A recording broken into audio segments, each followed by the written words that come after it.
नमस्ते बच्चों। नमस्ते सर। कैसे हैं? अच्छे हैं। अच्छा, हम लोगों ने कल जो है शब्दकोश पर शुरुआत की थी। कल 25 शब्दों का अभ्यास किया था। तो हम लोग पहले उन शब्दों का पुनरावृत्ति करेंगे, उसके बाद अभ्यास 2 की तरफ आगे बढ़ेंगे। तो हम लोगों ने जो कल शब्द किए थे पहले अभ्यास में, उसमें देखिए सबसे पहला शब्द था सह।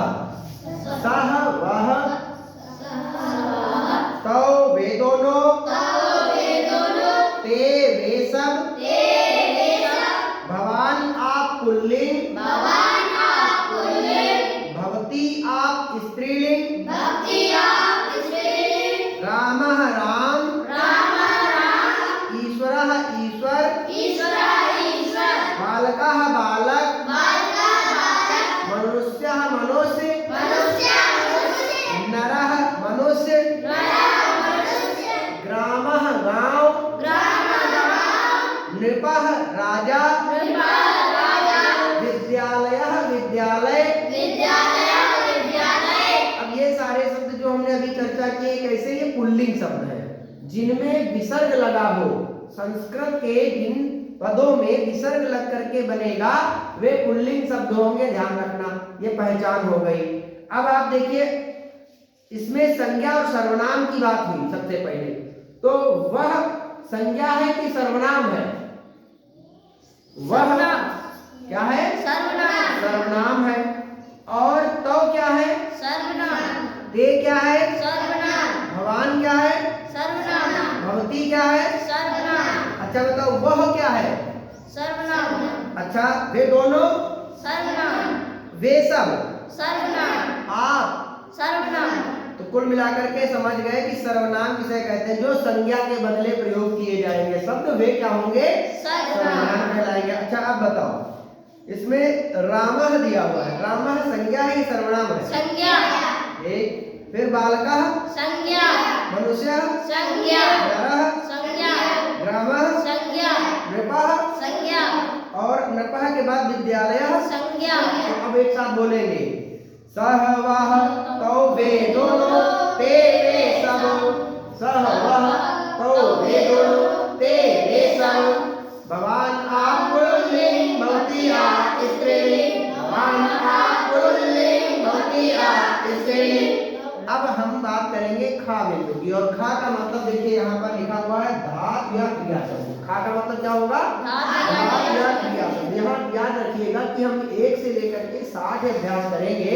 इन 60 अभ्यास में हमें ये ध्यान रखना है कि का मतलब हमेशा होगा संज्ञा या सर्वनाम शब्द सबसे पहले। उसके बाद हमने चर्चा करनी है खा पर, तो वो होंगे धातु और क्रिया के शब्द, और गा में होंगे अव्यय या क्रिया विशेषण, और घा में कौन से होंगे? घा में विशेषण शब्द आएंगे। तो ये 4 हमको याद रखने हैं और इन्हीं क्रम से हम चलेंगे। अब खा में हम लोग चर्चा करने जा रहे हैं किसकी? धातु और क्रिया शब्दों की। तो कल जो हमने धातुएं तैयार की थी वो कौन कौन सी थी? भू, बोना, पठ, पढ़ना, लिख, लिखना, हंस, हंसना, गम, जाना, आगम, आना। फिर बोलो, भू, बोना, पठ, पढ़ना, लिख, लिखना, हंस, हंसना, गम, जाना, आगम, आना। इसके बाद में गा में हमको चर्चा करनी है अव्यय और क्रिया विशेषण की। तो जो हमने कल चर्चा की थी अव्यय और क्रिया विशेषण कौन कौन से थे? कल वाले ही हम यहाँ चर्चा करेंगे पुनरावृत्ति के रूप में, दोबारा रिवीजन करेंगे। जब तक हम पुनरावृत्ति नहीं करते हैं तब तक जो पीछे का पढ़ा हुआ होता है भूल जाता है, तो इसलिए ध्यान देना है फिर से। अत्र यहाँ, इह यहाँ, यत्र जहाँ, तत्र वहाँ, कुत्र कहाँ, क्व कहाँ। फिर बोलो, अत्र यहाँ, इह यहाँ, यत्र जहाँ, तत्र वहाँ, कुत्र कहाँ, क्व कहाँ। ये ध्यान रखना। अच्छा अब हम लोग अब से चर्चा करने जा रहे हैं, उसमें ये याद रखना कि अभी जो आपने गलती की वो आगे गलती नहीं करेंगे। अभी क्या गलती की? जब हम बोल रहे हैं और हमारे साथ ही आप भी बोल रहे हैं, तो जब हमारे साथ बोलेंगे तो आवाज स्पष्ट नहीं होगी। तो इसलिए जब हम पहले हम बोलेंगे उसके बाद में आप लोगों को बोलना है, ये ध्यान रखना। तो हमारे साथ आप सभी लोग जो इस वीडियो को देख रहे हैं वो लोग भी साथ में ही बोलेंगे। आज हम लोग फिर 25 शब्दों की चर्चा करेंगे। कल हमने 25 शब्दों की चर्चा की थी और आज फिर 25 नए शब्दों की चर्चा करेंगे। तो देखिए अभ्यास 2 है और पुस्तक वही है, रचना अनुवाद कौमुदी, और हम लोग चर्चा करने जा रहे हैं शब्दकोश की। अब यहाँ पर हिंदी और संस्कृत का शब्दकोश हम लोग इसलिए चर्चा करेंगे कि हमारी बुद्धि और प्रखर हो जाए। बुद्धि को प्रखर करने के लिए सबसे बड़ा उपाय है शब्दकोश का भंडार भरना। जैसे अपनी गुल्लक में पैसे भरे जाते हैं, जब गुल्लक में पैसे इकट्ठा करते हैं एक एक दो दो करके, तो बहुत सारे इकट्ठा हो जाते हैं कि नहीं। उसी तरीके से हमारे दिमाग को तेज करने के लिए हमारे दिमाग में शब्दकोश को भरना होगा, तभी हमारा दिमाग तेज होगा। तो यहाँ सबसे पहले ध्यान देंगे, का में संज्ञा या सर्वनाम शब्दों की चर्चा करने हम चल रहे हैं। कल हमने चर्चा की थी किसकी? कल हमने चर्चा की थी वह, वे दोनों, वे सब। तो वह, वे दोनों, वे सब मतलब अन्य पुरुष की बात हो रही है। किसकी बात हो रही है? अन्य पुरुष की बात कल हम लोगों ने की थी, और आज बात करेंगे हम लोग किसकी? त्वम, त्वम, त्वम, तू या तुम। तो तुम का मतलब क्या हुआ? अन्य पुरुष वह हो गया, और तुम हो गया मध्यम पुरुष। तुम कैसा हुआ? मध्यम पुरुष। तो आज हम लोग मध्यम पुरुष के शब्दों पर चर्चा करेंगे। यहाँ देखेंगे त्वम, तू या तुम, त्वम, तू या तुम, युवाम तुम दोनों, युवाम तुम दोनों, युवाम तुम दोनों, युवाम तुम दोनों, त्वम, तू या तुम, त्वम, तू या तुम, युवाम तुम दोनों, युवाम तुम दोनों, यूयम तुम सब, यूयम तुम सब, यूयम तुम सब, यूयम तुम सब। अब यहाँ पर आ गया अगला शब्द फलम। अब फलम क्या है? संज्ञा है कि सर्वनाम है? बताओ। संज्ञा। फलम संज्ञा है। ठीक। त्वम क्या है? संज्ञा है कि सर्वनाम है? सर्वनाम। सर्वनाम। बहुत अच्छे। युवाम क्या है? सर्वनाम। युवाम है सर्वनाम। और यूयम क्या है? सर्वनाम। यूयम भी सर्वनाम है। तो हमने पहले कितने सर्वनाम शब्द यहाँ देखे? 1, 2 और 3। 3 सर्वनामों पे चर्चा हुई। त्वम, तू या तुम, फिर है युवाम तुम दोनों, यूयम तुम सब। अब हम लोग चर्चा करने चल रहे हैं संज्ञा शब्दों की। संज्ञा शब्द है फलम। और फलम कैसा शब्द है? फलम है नपुंसक लिंग। कल हम लोगों ने चर्चा की थी किसकी? रामः, बालकः, सब में विसर्ग लगा हुआ था। देखिए यहाँ जहां ये मां लगा है, इस मां की जगह विसर्ग था कि नहीं था? कल के अभ्यास में हम लोगों ने देखा रामः में विसर्ग लगा, बालकः में विसर्ग लगा, विद्यालयः में विसर्ग लगा।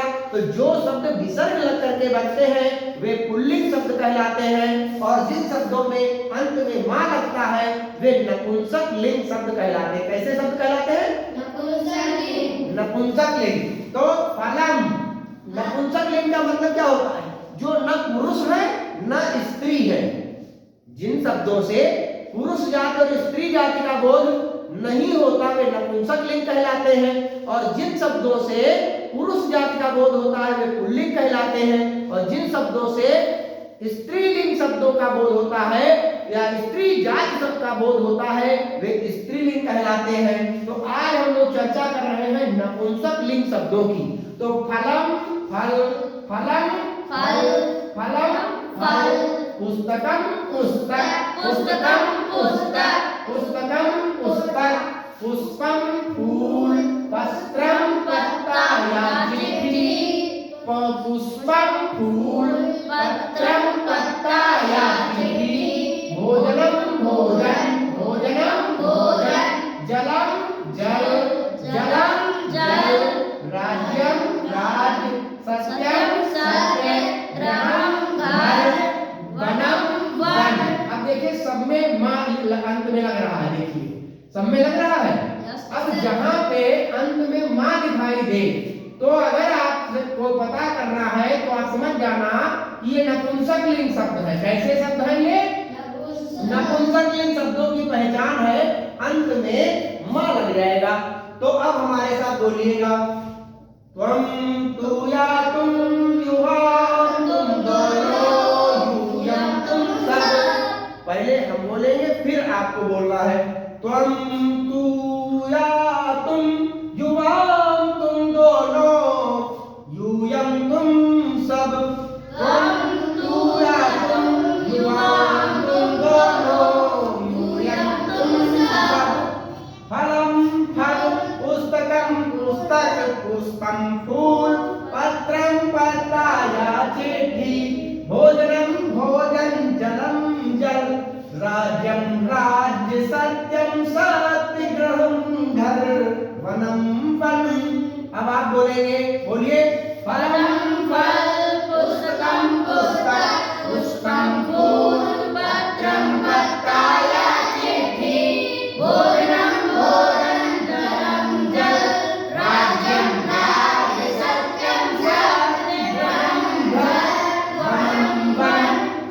वीडियो देख रहे हैं उनको भी बोलना है इसी तरीके से, साथ में जब बोलोगे आप तभी आप सीखोगे। अब हम लोग चर्चा करेंगे गा। अब गा बिंदु में कौन कौन से आएंगे? धातु या क्रिया शब्द आएंगे। कौन कौन से आएंगे? धातु या क्रिया। अच्छा, हम लोगों ने देखिए कल चर्चा की थी, उसके पहले भी चर्चा कर चुके हैं। धातु किसे कहते हैं? धातु जो है किसे कहते हैं बताएं? जो क्रिया का मूल रूप से, क्रिया का जो मूल रूप है वो क्या कहलाएगा? धातु कहलाएगा। अच्छा, क्रिया किसे कहते हैं? जो काम कर रहे हैं। हाँ, जिन शब्दों से कुछ करने या होने का बोध होता है वो क्रिया कहलाती है। जैसे आना जाना, खाना पीना, चलना फिरना, उठना बैठना, ये सब क्या है? क्रिया। ये सब क्रियाएं हैं। अब यहाँ पर देखिए कौन सी क्रिया है? रक्ष। रक्ष, रक्षा करना। कौन सी क्रिया हुई? रक्षा करना। अब इसमें हम आपसे अगर पूछ सकते हैं, प्रश्न बनेगा इन दोनों शब्दों में धातु क्या होगा? रक्ष और रक्षा करना में धातु बताएं। रक्ष धातु है। और अब इसमें पूछा जाए रक्ष और रक्षा करना में क्रिया कौन सी है? रक्षा करना। रक्षा करना। तो रक्ष रक्षा करना, वध बोलना, पच पकाना, पत गिरना, नमस्कार करना। बोलिए। रक्ष रक्षा करना, वध बोलना, पच पकाना, पत गिरना, नमस्कार करना। एक बार फिर बोलेंगे। रक्ष रक्षा करना, वध बोलना, पच पकाना, पत गिरना, नमस्कार करना। नमस्कार करना, नमस्कार करना। आगे देखिए, अब है अव्यय या क्रिया विशेषण। गा में क्या आएगा? अव्यय या क्रिया विशेषण। अच्छा, अव्यय क्या होता है? आ माने नहीं, आ माने नहीं, आ माने नहीं, और व्यय माने परिवर्तन। व्यय माने परिवर्तन या बदलाव। परिवर्तन या बदलाव, तो मतलब बदलाव। आ माने नहीं, बदलाव नहीं, परिवर्तन नहीं। जिन शब्दों में कोई परिवर्तन नहीं होता है उन्हें क्या कहते हैं? अव्यय कहते हैं। अब क्रिया विशेषण कह रहे हैं। क्रिया जानते हो क्या होती है? क्रिया होती है जिन शब्दों से कुछ करने या होने को पता चलता है वो क्रिया कहलाती है। और अब यहाँ पर बता रहा क्रिया विशेषण। विशेषण मतलब विशेषता। किसकी विशेषता? क्रिया की विशेषता। किसकी विशेषता? क्रिया की विशेषता। जिन शब्दों से क्रिया की विशेषता का पता चलेगा वे क्रिया विशेषण कहलाएंगे। तो अब यहाँ पर जो हम लोग बात करेंगे अव्यय और क्रिया विशेषण शब्द आएंगे, यहाँ ध्यान रखना। तो यहाँ पर हम सबसे पहला शब्द देखते हैं आद्य। आज, आद्य, आज, आद्य, आज, आद्य, आज, संप्रति, अब, संप्रति, अब, संप्रति, अब, संप्रति, अब, इदानीं, अब, इदानीं, अब, अधुना, अब, अधुना, अब, यदा, जब, यदा, जब, तदा, तब, तदा, तब, तदा, तब, अब कदा, कब, कदा, कब, कदा, कब। अब देखिए इसे बोलेंगे अव्यय क्रिया विशेषण। यहाँ कहा गया तो ये कैसे? ये तो अव्यय शब्द है, यहाँ पर भी क्रिया विशेषण का नहीं आया।